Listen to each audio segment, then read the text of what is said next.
Nós estamos numa série de mensagens. Hoje é a última mensagem dessa série, o último domingo dessa série, onde nós falamos sobre as boas novas, ser surpreendido pelas boas novas, pelas boas notícias do Evangelho. Foi muito desafiador, pelo menos para mim, é sempre muito, quase que estressante, né? Na hora em que nós começamos a pensar sobre algumas coisas, algumas verdades, alguns princípios e valores que nós encontramos nas Escrituras, mas que por alguma razão, uma ou outra, nós começamos a fazer uma releitura e repensar algumas coisas e saber se realmente estamos no caminho certo ou não. Então, essa série, ela nos serviu muito para fazermos essa reflexão, para pensarmos tudo isso e para avaliarmos essas questões. Então, para mim, ela foi desafiadora nesse sentido, porque nos faz rever o quanto nós precisamos repensar, muitas vezes, algumas das nossas, algumas questões que nós já aprendemos ou que foram, de alguma forma, implantadas na nossa vida, no nosso coração, no nosso entendimento, na maneira como nós aprendemos e enxergamos, né, a Bíblia. E aí, quando nós nos deparamos com tudo isso, nós ficamos, de fato, muito apreensivos se devemos ou não compartilhar isso com a igreja. Por isso que nós oramos e pedimos que o Espírito Santo de Deus nos direcione, né? Saber se realmente devemos trazer algumas dessas reflexões pessoais que nós fazemos e se isso teria algum proveito e enriquecimento, e iria amadurecer e preparar a própria comunidade, a própria igreja para enfrentar as lutas e os desafios que estão aí fora. Então, essa geralmente é quando nós iniciamos todos esses processos para pensar como iremos iniciar uma nova série de mensagens. Mas iniciamos e começamos há 2 semanas atrás. Nós fizemos até aqui uma jornada de descobertas fundamentais para a compreensão das boas novas do Evangelho. Nesses últimos dias, nesse último mês, a jornada foi mergulhar no Evangelho. O que é o Evangelho de Jesus? Do que fala a Bíblia, o que a Bíblia fala das boas novas. Nós vimos que quando a Bíblia ela fala do Evangelho, ela está se referindo às boas notícias vindas do Senhor. Quando a Bíblia ela nos apresenta as boas novas, as boas notícias, o que ela faz é nos apresentar boas notícias vindas da parte do próprio Senhor, Deus. Quando nós olhamos as boas novas, nos deparamos com o desafio de entender o que Deus está querendo dizer para nós. Nós vimos também as razões desta boa notícia e qual é o seu conteúdo, do que ela trata, o que ela informa. Nós descobrimos que as boas novas se referem à mensagem de salvação, de toda a obra criada de Deus que for afetada pelo pecado.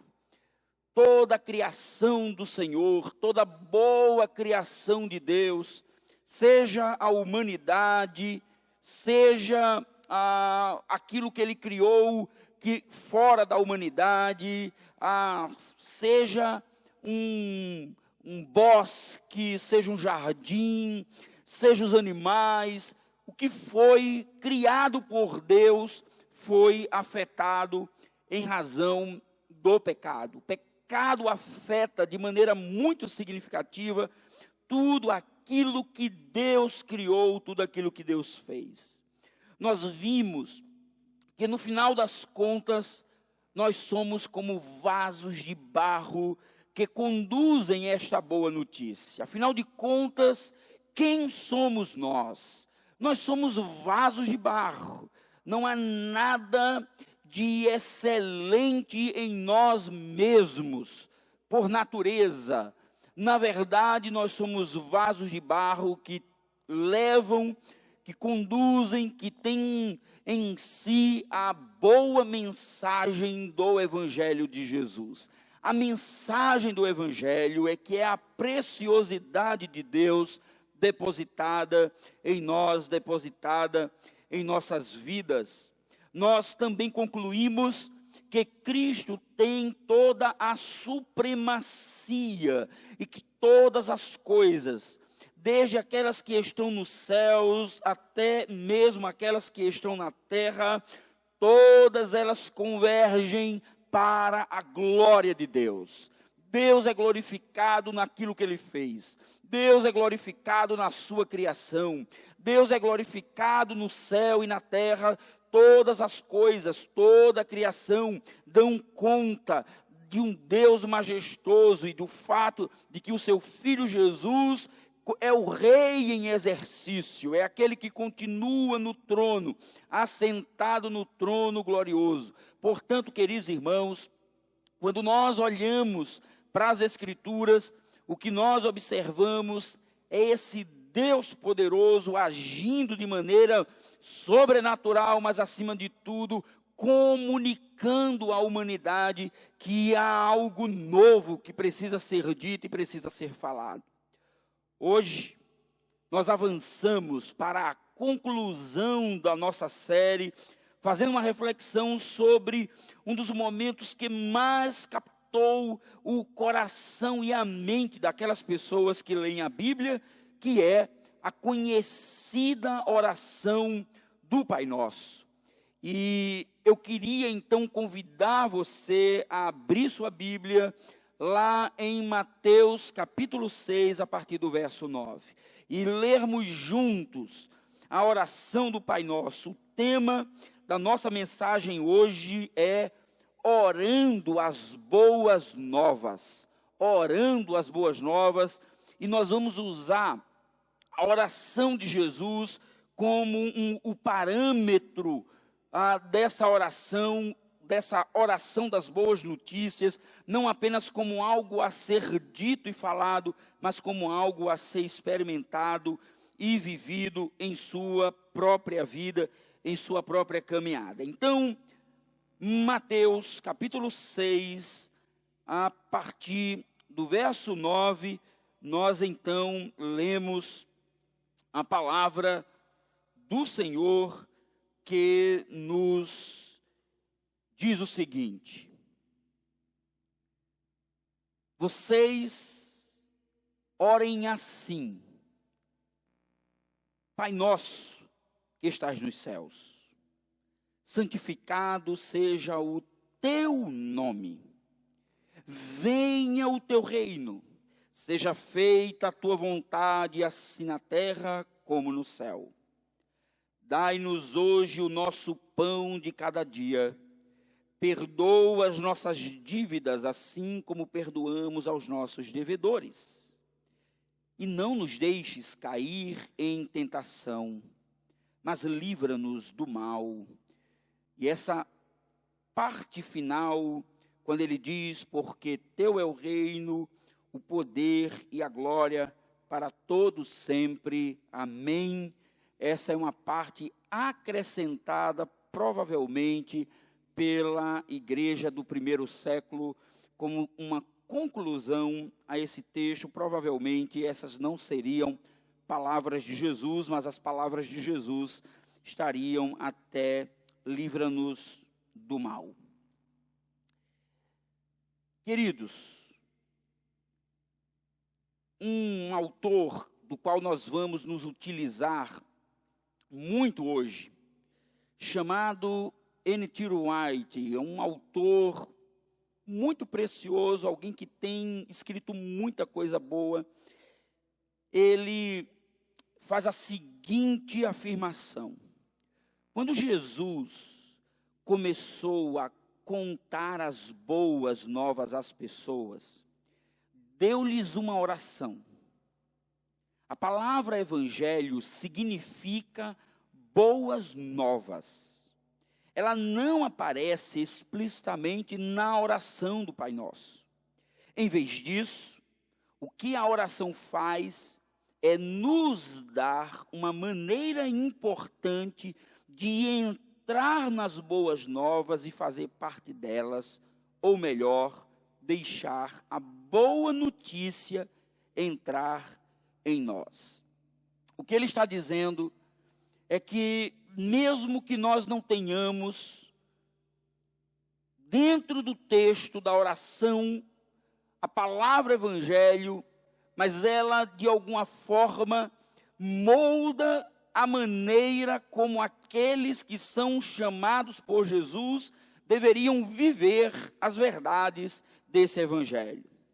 Então, hoje, nós vamos conversar sobre como podemos incorporar em nossas próprias vidas as boas notícias do evangelho. E nós vamos usar, então, um capítulo específico do livro do Tom Wright, um livro dele que se chama simplesmente Boas Novas, e nós vamos tentar compreender essa mensagem a partir das reflexões que esse irmão faz.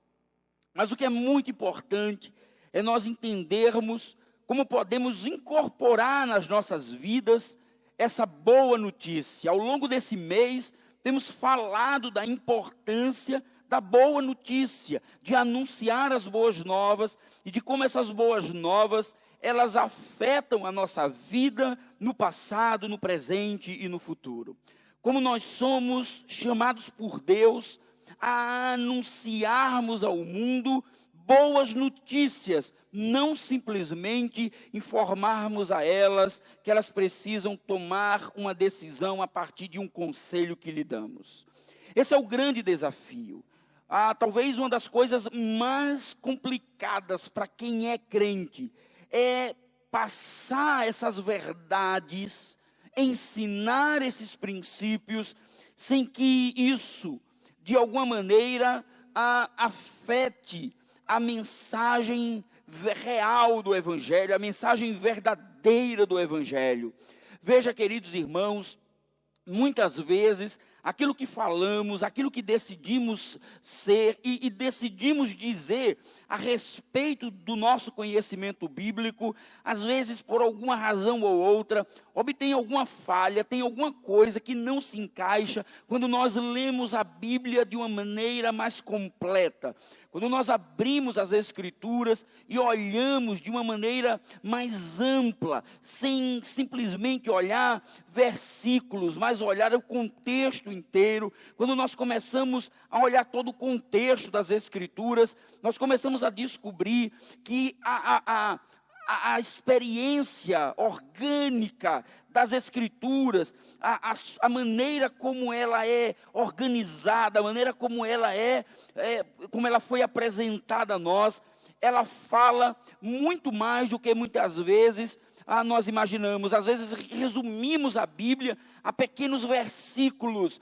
Então, de repente, estou passando uma luta, estou passando uma dificuldade, estou sofrendo por algo, a minha vida não está bem, o meu coração não está bem, e aí eu vou lá, procuro um versículo bíblico específico, e de repente eu construo uma espécie de fortaleza espiritual com base em um versículo, admitindo muitas vezes que aquele versículo, ele é uma promessa de Deus, quando na verdade muitas vezes não levamos em conta todo o seu contexto anterior, a respeito de tudo aquilo que veio antes e tudo aquilo que vai vir depois.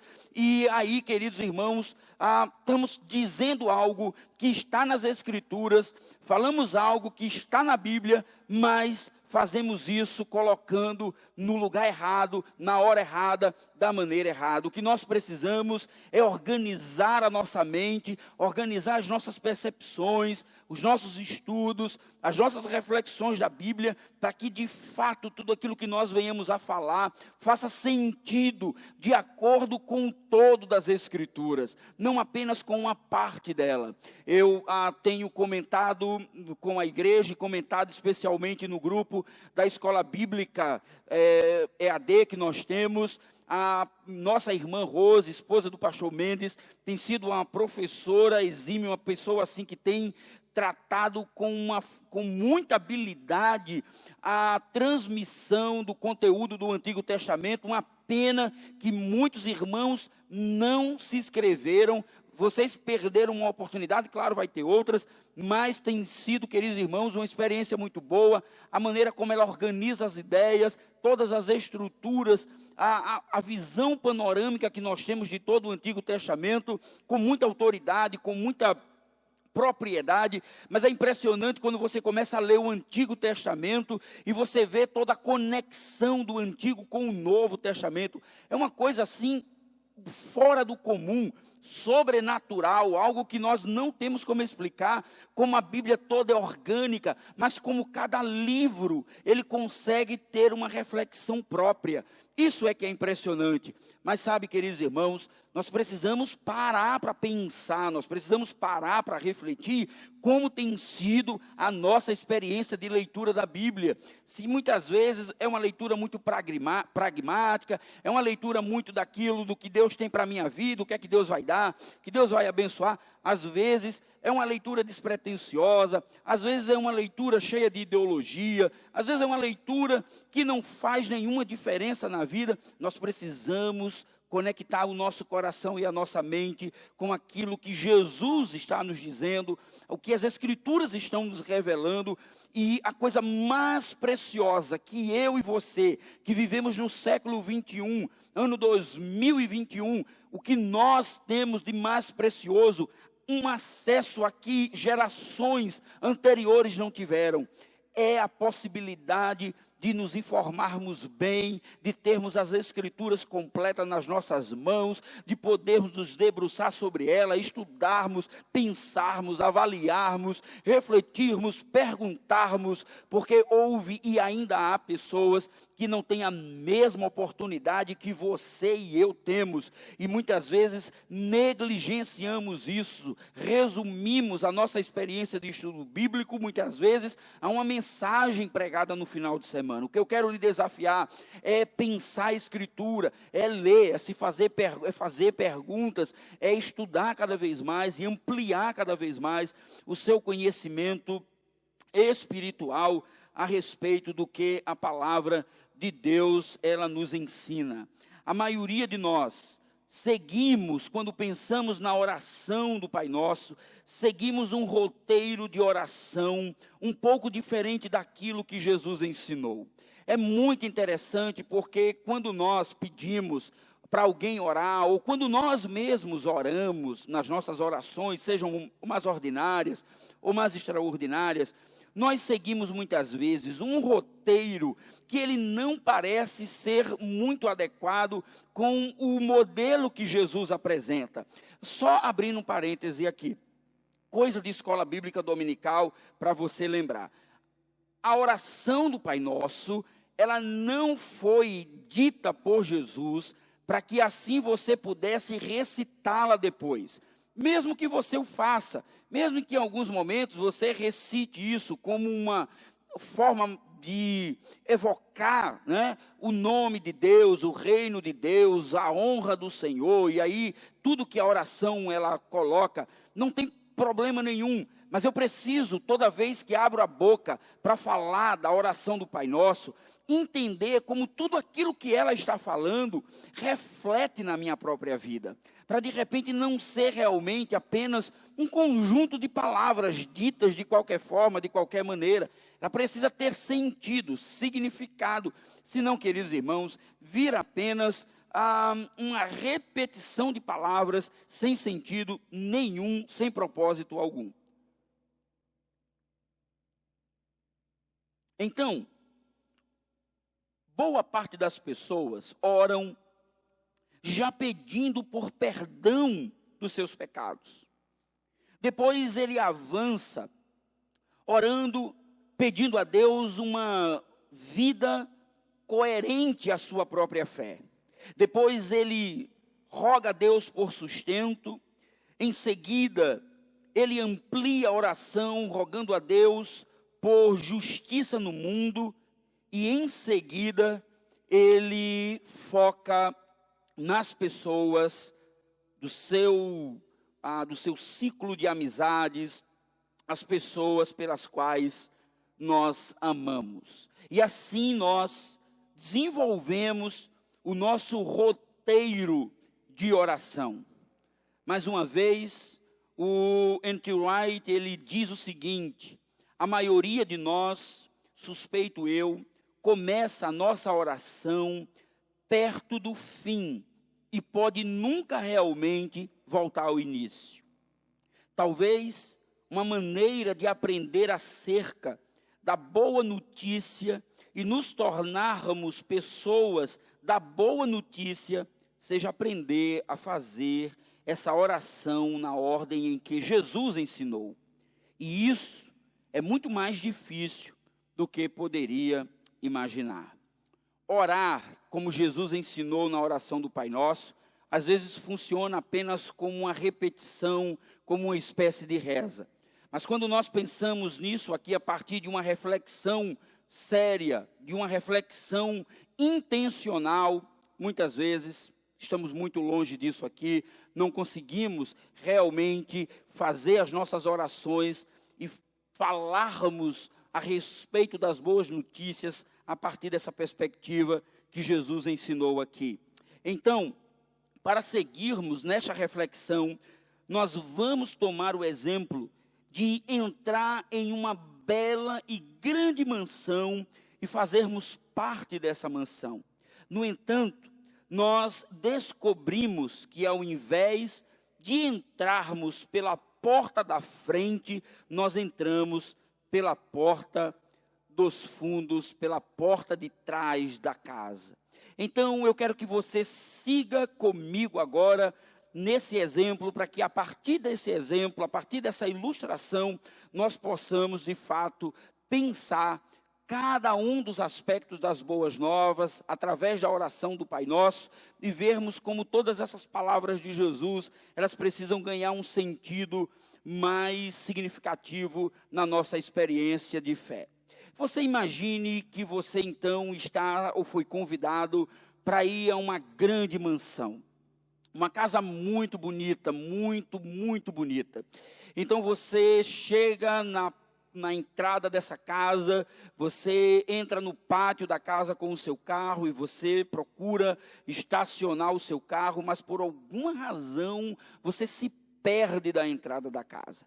Então você se depara com a parte de trás da casa e tem uma porta lá atrás.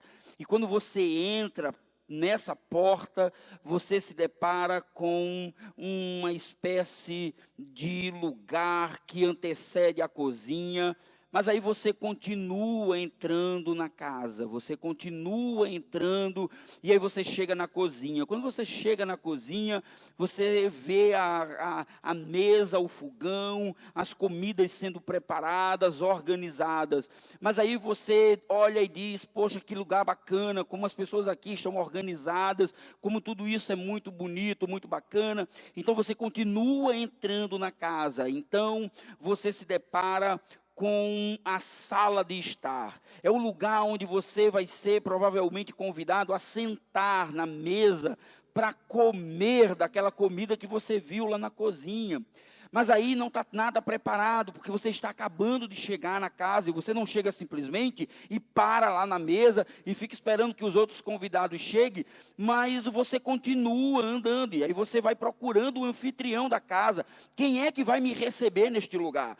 E quando você chega num determinado lugar, você chega na sala de estar, uma sala de início, um hall, e lá está o anfitrião na porta, de costas para você, aguardando os convidados para recebê-lo.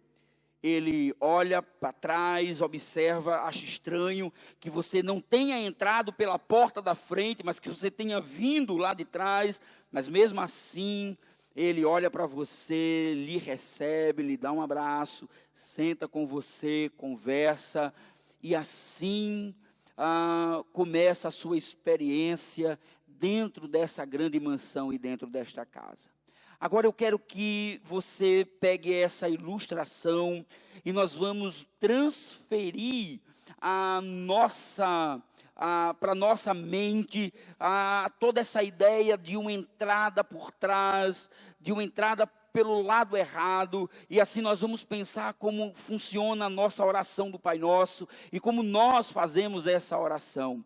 Ao invés de nós começarmos pelo começo, de nós entrarmos pela porta de entrada e sermos recebidos pelo anfitrião, pela pessoa que vai nos receber naquele lugar, nós nos perdemos e muitas vezes arrodeamos a casa e começamos a entrar pelos fundos da casa.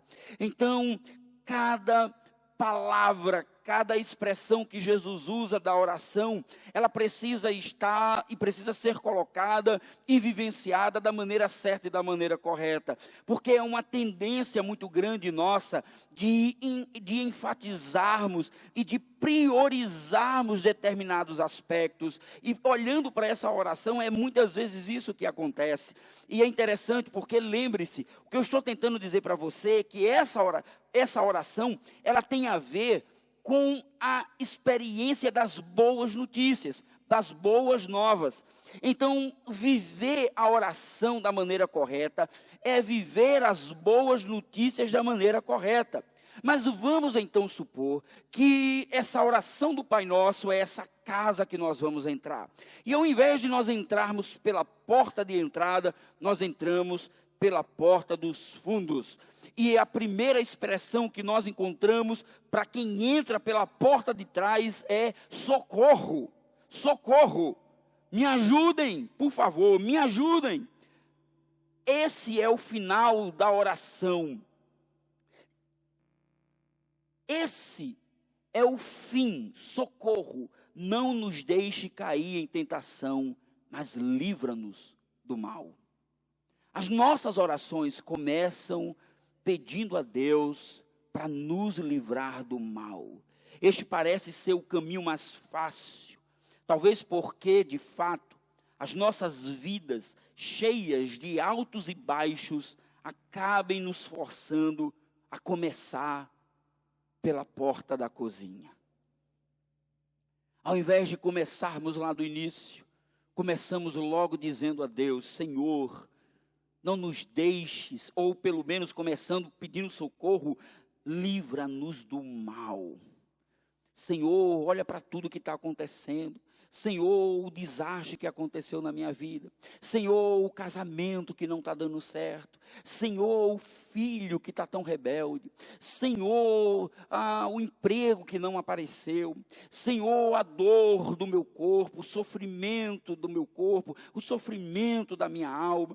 Nós, geralmente, quando entramos na presença desse grande anfitrião, já entramos diante dele, colocando as nossas petições, colocando diante dele os nossos pedidos, dizendo para ele como é que nós estamos, e em seguida nós então dizemos: Senhor, por favor, livra-nos do mal, mas também, Senhor, não nos deixe cair nessa provação. Essa tradução, não nos deixe cair em tentação, ela é possível, mas uma outra ideia, uma outra possibilidade é: não nos deixes cair na provação. Não nos deixe cair diante de situações que vão nos deixar ou envergonhados, ou entristecidos, ou confusos, mas essa muitas vezes é a nossa entrada. Nós entramos por trás e pedindo socorro e dizendo: por favor, Senhor, nos ajude. São dois momentos em um só.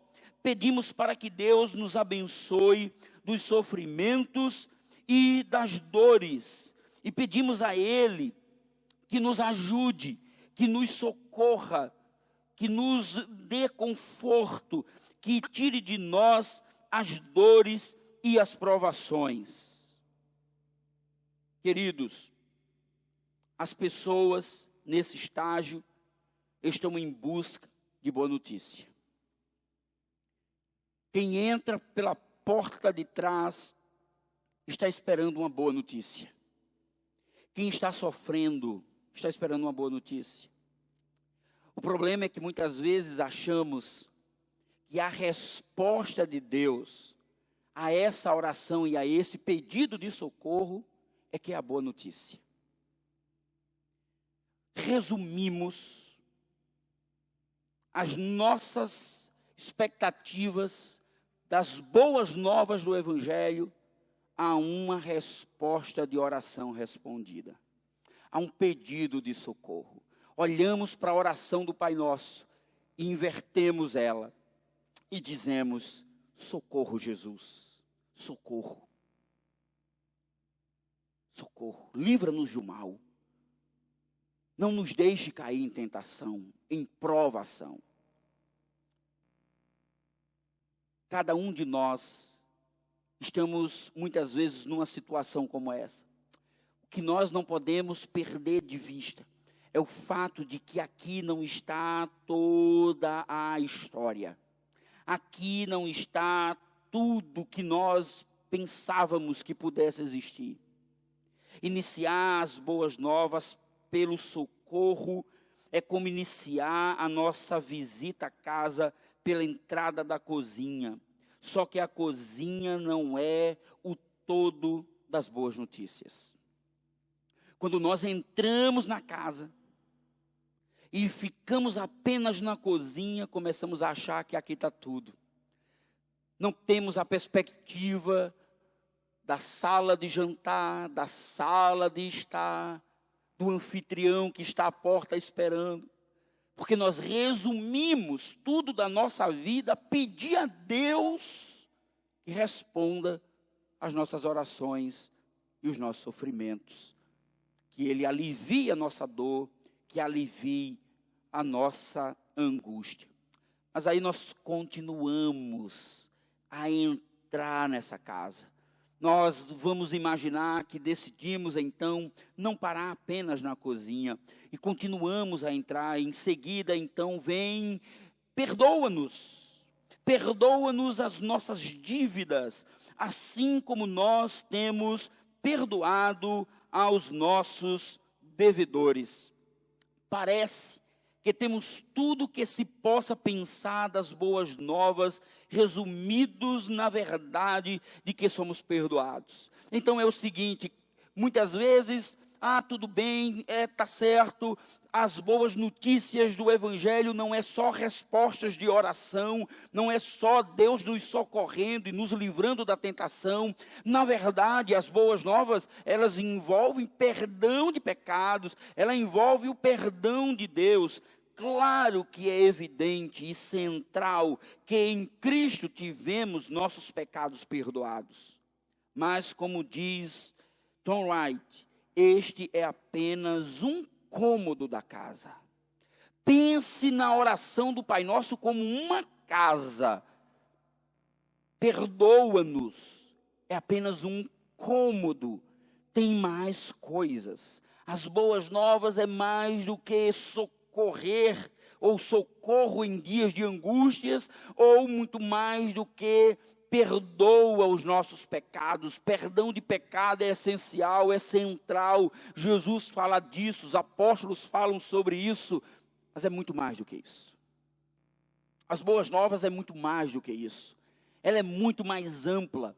Mas eu sei que para muitos é mais fácil ficar apenas num cômodo, ficar apenas em um quarto, porque de repente avançar implica, de repente, alguns aspectos, alguma mudança de estilo. É mais fácil vivermos um evangelho da perspectiva do que temos que receber do Senhor, receber do Senhor, receber do Senhor. É melhor ser um cristão quando nós só recebemos. É melhor vir para a igreja só quando a gente recebe, só quando a gente ganha alguma coisa. Então é mais fácil ficarmos num cômodo da casa. Só estamos, no entanto, no início desse processo. Nós não ainda chegamos no ápice, nós ainda estamos no começo, nós ainda estamos no início desse processo e dessa caminhada. Mas suponha que você não se conforma em apenas pedir socorro ou pedir perdão pelos seus pecados, mas aí você avança e ao invés de você concentrar o evangelho apenas em ideias ou apenas em pedidos egocêntricos, apenas para você mesmo, você diz: dai-nos o pão de cada dia, o pão nosso de cada dia, dai-nos hoje. Vejam que agora estamos na sala de jantar. Saímos da cozinha e agora nós estamos na sala de jantar. Essa é uma necessidade honesta, alimento. Todos nós precisamos. Aqui não tem nada a ver com: Senhor, me dá um carro do ano, Senhor, me dá um... Não, aqui não tem nada a ver. Aqui tem a ver com uma necessidade honesta, uma necessidade real, a necessidade de se alimentar, a necessidade de suprir algo que deve e que nos sustenta, que é alimento. E é certo que Jesus, ele alimentou muitas pessoas e isso fez parte do seu ministério. No entanto, visto dentro do contexto maior do reino e da ressurreição, este pedido evita uma perspectiva egoísta. Quando eu peço pão nosso, não meu, nosso, cada dia, dentro da perspectiva do reino e da ressurreição de Jesus, eu evito transformar essa oração em um evento egoísta. Eu estou falando isso porque vocês sabem, eu repito isso aqui todo domingo, vocês sabem que tem gente que particulariza o evangelho. Semana eu estava com meus alunos no seminário, a gente estava tendo uma aula sobre exegese do Antigo Testamento. E nós estávamos lá debatendo várias coisas e eles começaram a perguntar sobre uma série de questões a respeito do Antigo Testamento, profecias. E aí eu cheguei à seguinte conclusão com eles. Nós vivemos um tipo de evangelho tão idólatra quanto é idólatra qualquer outro tipo de religião que não tem o Senhor como centro de sua vida.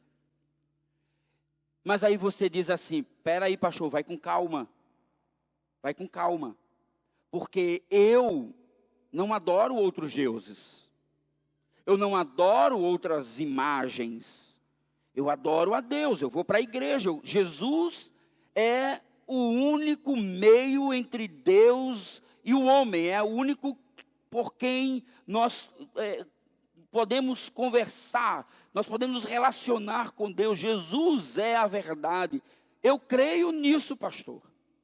Como é que o Senhor então pode afirmar que dentro dessa experiência evangélica nós também somos idólatras? E aí nós começamos a conversar e aí eu disse: nós precisamos olhar para as Escrituras a partir de uma perspectiva muito mais ampla. Se nós ficarmos olhando a Bíblia apenas a partir de tirinhas de promessas, a nossa experiência de fé será extremamente superficial.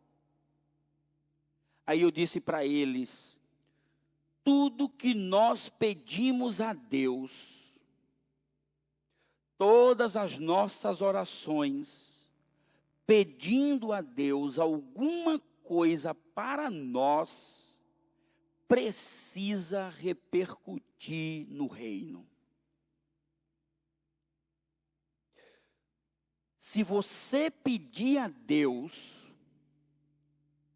uma casa para deixar de pagar aluguel, você está dizendo: Senhor, que esta casa seja a nossa casa. Que este carro seja o nosso carro. É o pão nosso. É tudo para o reino.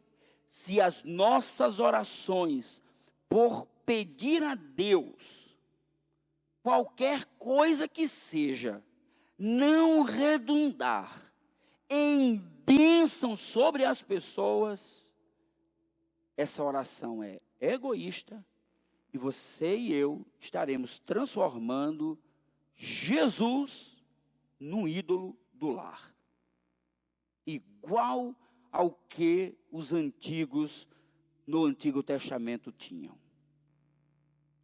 A diferença é que alguns materializam o seu Deus. Seja numa imagem, seja numa conta bancária, seja num objeto, seja no que for.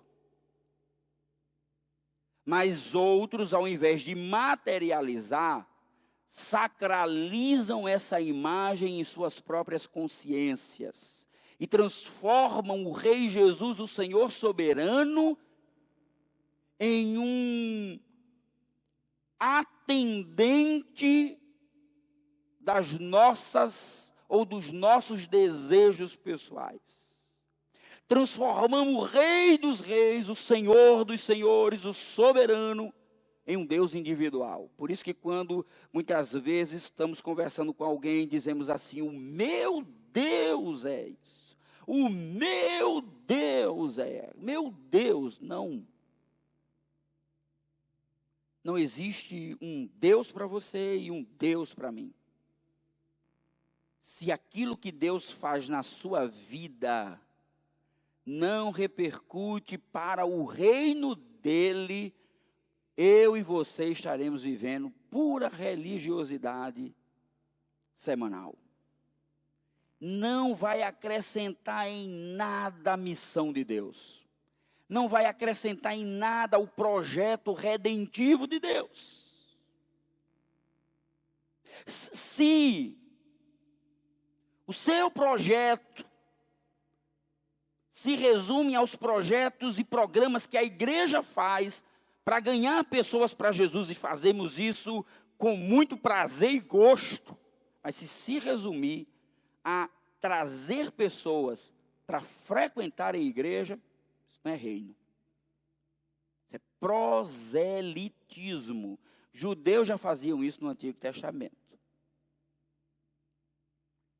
O que nós fazemos é conduzir as pessoas à mansão do Senhor e introduzi-las pela porta de entrada para fazerem o que devem ser feito como cidadãos do reino de Deus. Você não transforma Jesus em cidadão da sua casa e das suas vontades. Jesus lhe transforma em cidadão e cidadã do reino dele. O que eu faço aqui nessa igreja, o que eu faço na minha casa, precisa repercutir na vida de quem não conhece o Senhor Jesus. Senão, irmãos, por Deus, acreditem no que eu vou dizer a vocês. Nós não seremos diferentes de nenhum outro grupo religioso do qual muitas vezes nós somos contras e pregamos que eles estão errados. Nós só mudamos a forma, mas fazemos às vezes a mesma coisa. Você quer que Deus faça coisas boas na sua vida? você tem que perguntar primeiro o seguinte: como isso que eu quero que Deus faça para a minha vida vai repercutir na vida de quem não tem o Senhor? Você sempre vai fazer essa pergunta, porque se você não fizer essa pergunta, você transforma Jesus em um ídolo. Jesus não é ídolo. Jesus não é uma coisinha que nós utilizamos para pedir a Ele alguma coisa na hora que a gente está passando dificuldade. Jesus é o Senhor. Jesus é Deus. Os crentes do primeiro século, os crentes que escreveram cartas como essa, os crentes que escreveram os evangelhos, os crentes que ouviram e que foram alcançados por essas cartas que foram escritas há mais de 2.000 anos atrás, eles tinham uma experiência com o Senhor muitas vezes diferente, eu diria para vocês, muito diferente dessa da que nós vivemos aqui. Aliás, é por isso que Paulo muitas vezes está escrevendo, para corrigir o mau entendimento dos crentes.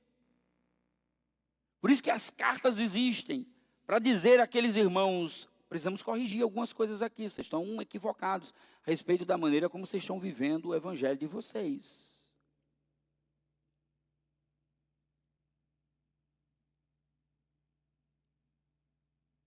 Visto, portanto, dentro desse grande contexto, alimentar, pedir comida, pedir alimento, não pode ser algo egoísta.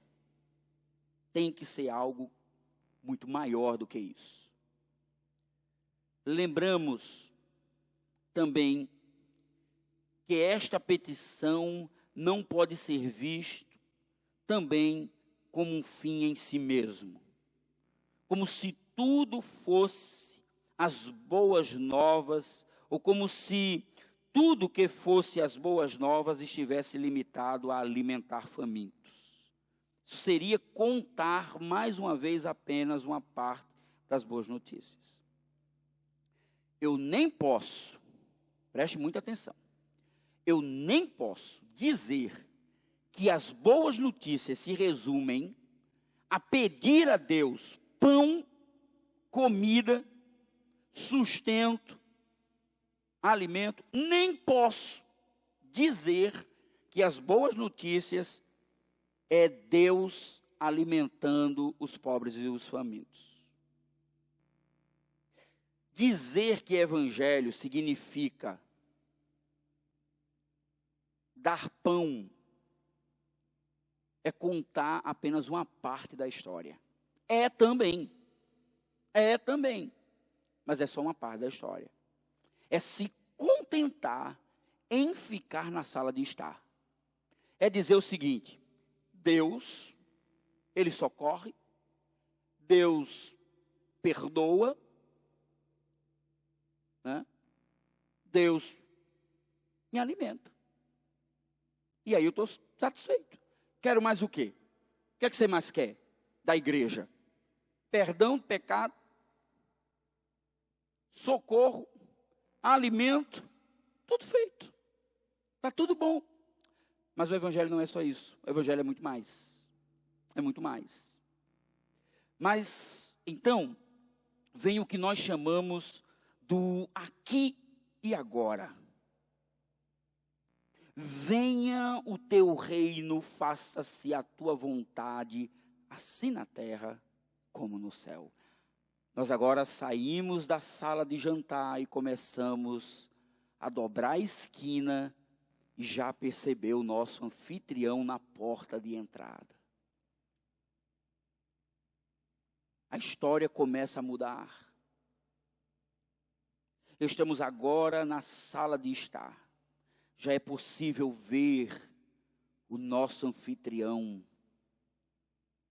Podemos resumir este estágio nas palavras do Tom Wright quando ele diz: a boa notícia é que o Deus vivo está realmente estabelecendo o seu reino na terra, bem como no céu, por intermédio da boa obra consumada de Jesus. E está convidando todo tipo de gente para compartilhar, não só dos benefícios desse reino, mas também da obra por meio da qual ele será definitivamente concluído. Que coisa extraordinária, queridos irmãos. Que coisa extraordinária. O que é o reino de Deus? O que é o reino de Deus? O reino de Deus não é a igreja. O reino de Deus não é esse encontro aqui. O reino de Deus, ele é estabelecido nesse encontro cósmico entre céu e terra. É a obra consumada de Jesus, aonde ele convida todo tipo de gente para compartilhar não só dos benefícios desse reino, mas também da obra por meio da qual ele será definitivamente concluído. Queridos irmãos, o reino de Deus não é apenas pedir a Deus por socorro, não é apenas pedir a Deus por perdão, nem pedir a Deus apenas por pão. O reino de Deus é a oportunidade de vermos a glória majestosa de Jesus em todos os lugares. É de experimentarmos a sua vida de maneira plena. É de olharmos para o Senhor como o Senhor da glória, o Senhor dos senhores, o Rei dos reis. Reino de Deus pressupõe governo. A autoridade, toda autoridade me foi dada no céu e na terra, disse Jesus. Toda a autoridade pertence ao Senhor, dele é o reino. O que eu falo para as pessoas, o que eu digo às pessoas, eu digo para as pessoas, o reino de Deus chegou aqui e agora. Chegou o reino. Eu disse isso para vocês aqui outro dia. Nós pregamos Jesus como se Jesus fosse alguém muito distante de nós, ou às vezes pregamos Jesus apenas como algo subjetivo, algo da experiência espiritual. Tiramos Jesus do mundo, tiramos Jesus da realidade do dia a dia, e transformamos Jesus numa experiência longínqua, uma experiência apenas que resolve os problemas da alma, como se corpo e alma e espírito não estivessem todos vinculados.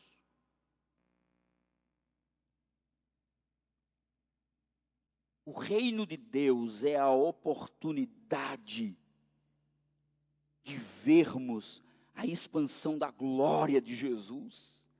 Quem ora as boas novas, pede a Deus, venha o teu reino. Não aguentamos mais o reino dos homens.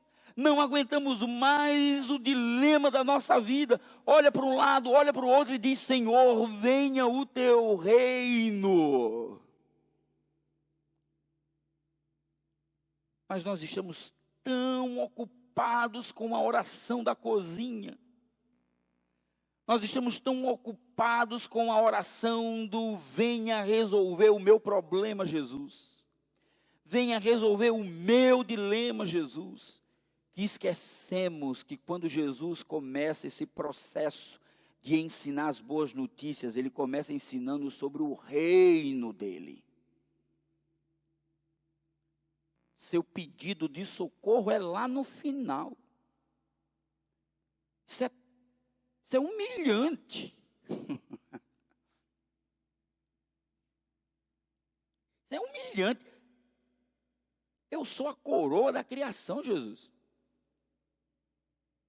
O Senhor não veio por causa de mim? Por que na oração primeiro é o Senhor, o reino do Senhor, perdão, pão nosso, e lá no final é não me deixe cair em tentação e me livra de todo mal. Por que não é, Senhor, me livra de todo mal? Aí eu vou estar disposto para estar vivendo o teu reino. Porque o evangelho não é sobre você, meu irmão. O evangelho não é sobre o seu gosto, sua vontade, seus desejos.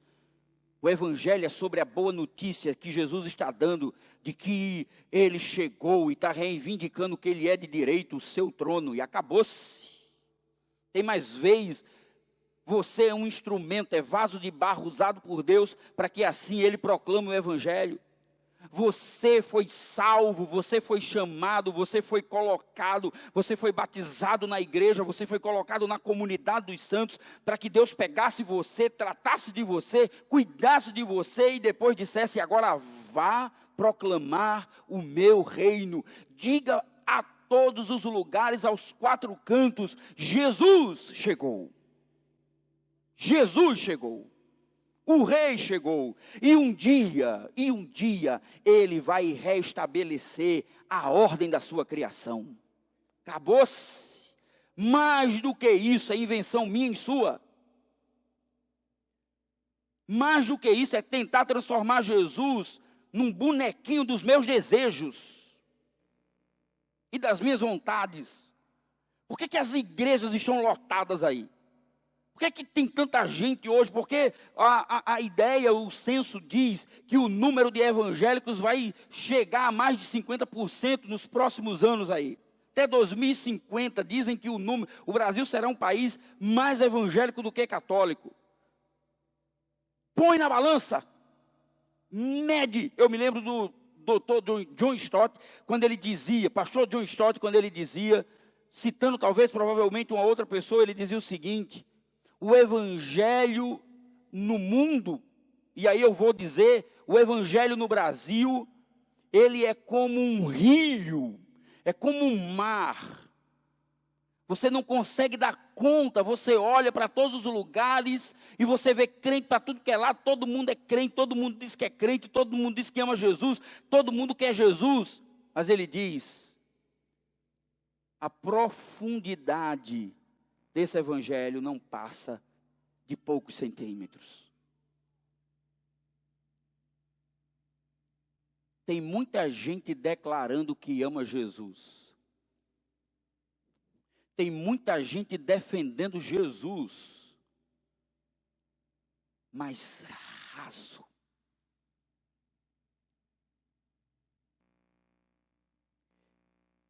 Eu me lembrei de ontem à noite aqui.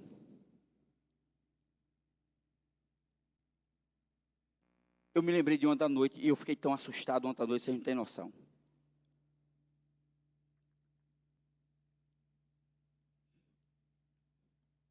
Eu fiquei assustado. Eu fiquei assustado porque, na minha época, culto de jovens e adolescentes, culto de jovens, a conversa de ontem à noite não era conversa de adolescente, era conversa de gente grande. Mas a conversa, na minha época de adolescente, era assim: pastor, é pecado ficar? Pode ficar ou não pode ficar? Esse era o drama de pastor na época que eu era adolescente. Eu nunca tive muita sorte com esse negócio de não ficar com ninguém. Acaba quando não tem estrela, né, meu filho? Então, já era. Então, não tinha o que fazer. Tive que esperar até os 19 anos, conhecer Micheline e ela fazer essa caridade. Mas essa era a preocupação. Esse era o dilema. Aí ontem à noite eu estou aqui, ouvindo garotos de 12, de 13, 14, 15, 17 anos, fazendo questionamentos, foram provocados pelo Rui, e fazendo questionamentos a respeito de dilemas filosóficos, alguns dos quais eu sequer domino. Mas essa geração está nas escolas, aprofundando o seu conhecimento num relativismo terrível, que põe o evangelho em questionamento toda hora, e muitos dos seus filhos não sabem afirmar se existe uma verdade ou não existe uma verdade absoluta. Muitos dos seus filhos sabem mais sobre Parmênides, sobre Aristóteles, sobre Judith Butler, sobre quem seja lá quem for, do que sobre Jesus. E a responsabilidade desse conceito raso de evangelho, a responsabilidade e a culpa é minha e sua. Porque nos acostumamos a viver de eventos e de programas, e não associamos os eventos e aos programas, aprendizado, conceito bíblico de verdade, não mandando. Agora está uma onda dos crentes não querer mandar os filhos para a universidade, porque a universidade vai perverter a cabeça dos meninos.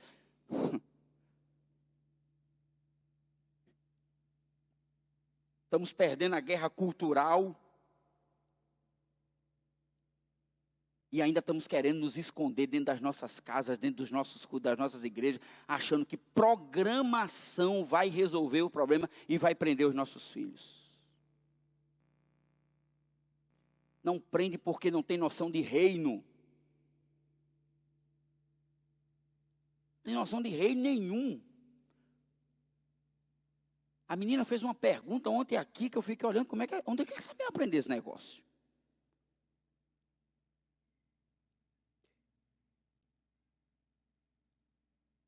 Queridos irmãos, eu não estou dizendo que você tem que ser teólogo, que você tem que ir para um seminário. O que eu estou dizendo é, leve a sério a sua experiência de fé com Jesus. Leve a sério. Ser crente não é levantar a mão, vir aqui à frente e dizer que é crente.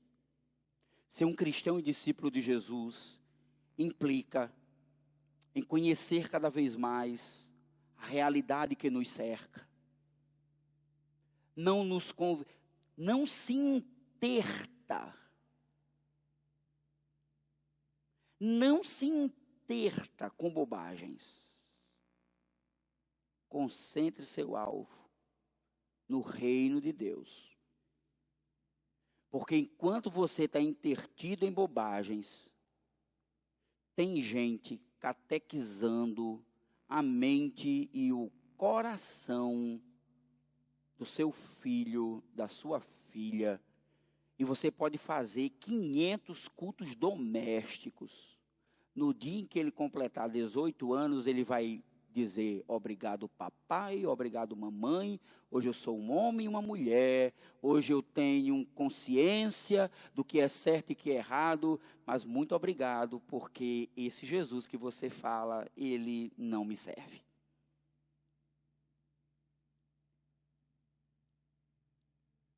Honra e glória ao nome do Senhor. Santificado seja o teu nome. Este é o ápice das boas novas. O Deus totalmente glorioso, Criador e totalmente amor, o Pai de Jesus. O Deus que promete e cumpre, o Senhor dos anjos, Ele é totalmente amoroso, totalmente determinado a unir céu e terra em um glorioso, frutífero casamento. Este é o grande ápice, é dizer glorificado seja o teu nome, não o meu nome, não o meu ministério, não as minhas ideias, não os meus sonhos, não os meus projetos, mas o teu nome. Eu tenho que viver para a glória de Jesus. Em toda a história da redenção de Deus, seu propósito sempre esteve em fazer seu nome conhecido e honrado. por amor do meu nome, por amor do meu nome, por amor do meu nome, Jesus, o Senhor, o Deus do Antigo Testamento, o Senhor Jesus diz, por amor do meu nome, não por amor do seu nome, por amor do nome dele. Ele conclui dizendo, Pai, que estás nos céus. Na verdade, ele começa. A recomendação de Jesus, portanto, é: entre pela porta de entrada da casa. Conheça o anfitrião. Abra os seus braços e diga: Pai nosso. Pai nosso que estás nos céus. Finalmente encontramos nosso anfitrião. E como diz o autor que nós temos falado aqui o tempo todo, ele não se importa que entremos pela porta dos fundos. Ele continua sendo o Pai Nosso. Quando você o encontra, quando você entra na sala de estar, ele se vira e olha para você e diz: que estranho, você veio por lá. A entrada era por aqui, mas não importa. Venha para cá, senta comigo, vamos conversar. Não importa se você entrou lá por trás. Venha conversar. Seu caráter é o caráter de pai amoroso. Sabe, uma das coisas que mais tem me assustado nesses dias,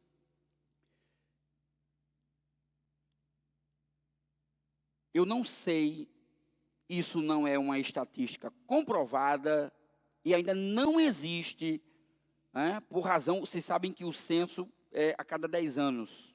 Né, é para sair o próximo censo aí de 2020, dos últimos 10 anos, porque o último foi 2010. Mas preste muita atenção. Geralmente são feitas estatísticas. No Brasil isso não é muito comum. O brasileiro não gosta muito de estatística, mas sempre tem uma organização, instituição ou outra, fazendo estatísticas, pesquisas para saber como andam as relações sociais e as pessoas. Mas eu suspeito, em conversas que eu tenho tido com jovens e adolescentes, que a referência que eles têm de pai biológico, tem influenciado de maneira significativa a experiência deles com o Pai Celestial.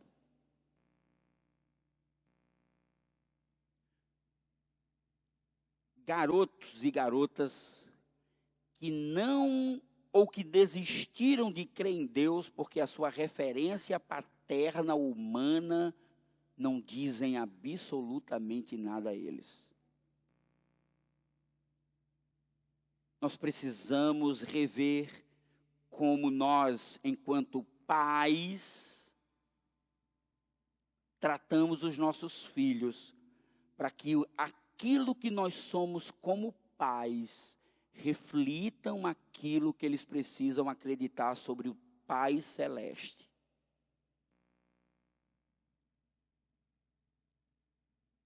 Chamar Deus de Pai é viver uma nova realidade. A realidade em um mundo despreparado e surpreso. Chamar Deus de Pai é assumir que nós não somos órfãos, que nós não somos abandonados, que o nosso Pai nos ignora. Jesus então convida seus seguidores a não apenas ouvirem sobre as boas novas, mas a tomarem posse dela. E a oração do Pai Nosso nos dá o melhor roteiro para se tomar posse dessa nova vida. Portanto, queridos, concluindo, nosso autor, então, ele chega à conclusão, nos lembrando que o que acontece quando fazemos a oração pelo caminho certo, nos tornamos pessoas da boa nova. Entender a oração do Pai Nosso é seguir esse roteiro. Não é apenas ter uma notícia que sai da minha boca, mas é viver essa experiência no cotidiano. Entende? A oração do Pai Nosso não é um mantra, é um estilo de vida. A oração do Pai Nosso não é um mantra. Você orando o Pai Nosso, botando a mão na cabeça dos seus filhos e orando o Pai Nosso na cabeça deles, isso não vai fazer deles nada melhor, não. O que vai fazer do seu filho e da sua filha, e do seu marido e da sua esposa, ou seja lá, das pessoas com quem você está se relacionando e tentando criar um vínculo, né, de graça, de amor, de evangelho, que vai mudar a vida dessas pessoas, é se você incorporar na sua vida essa relação que Jesus coloca nessa oração. Tendo Deus como Pai, não é uma declaração, é Pai, Tu é o meu Pai, Pai nosso, nosso Senhor, nosso Pai. Realmente, isso é verdade sempre que você ora, porque a oração coloca-se entre o Deus único e verdadeiro e o mundo dele, tornando-se um lugar no qual o amor desse Deus e a vontade desse Deus, deste mundo e a vida deste mundo e especialmente a dor deste mundo se aproximam de alguma maneira. Orar a oração do Pai Nosso é realmente viver essa verdade ao ponto de que a oração não é apenas uma declaração, mas é assumir uma experiência. Orar da forma certa, o Pai Nosso, nos permite não apenas conhecer e crer a boa notícia, mas tornar a nós mesmos parte dela. Orar o Pai Nosso, no fim das contas, é uma oportunidade de ter o estilo de vida que Jesus deseja que tenhamos. Amém? Espero que daqui para frente você nunca mais olhe a oração do Pai Nosso apenas como um mantra a ser repetido, mas como um estilo de vida a ser vivido. E como recomendação, procure entrar pela porta da frente. Procure dizer: Pai Nosso que estás nos céus, que o teu nome seja santificado, assim na terra como no céu. Senhor, nos dá o pão de cada dia. Senhor, perdoa as nossas ofensas. Senhor,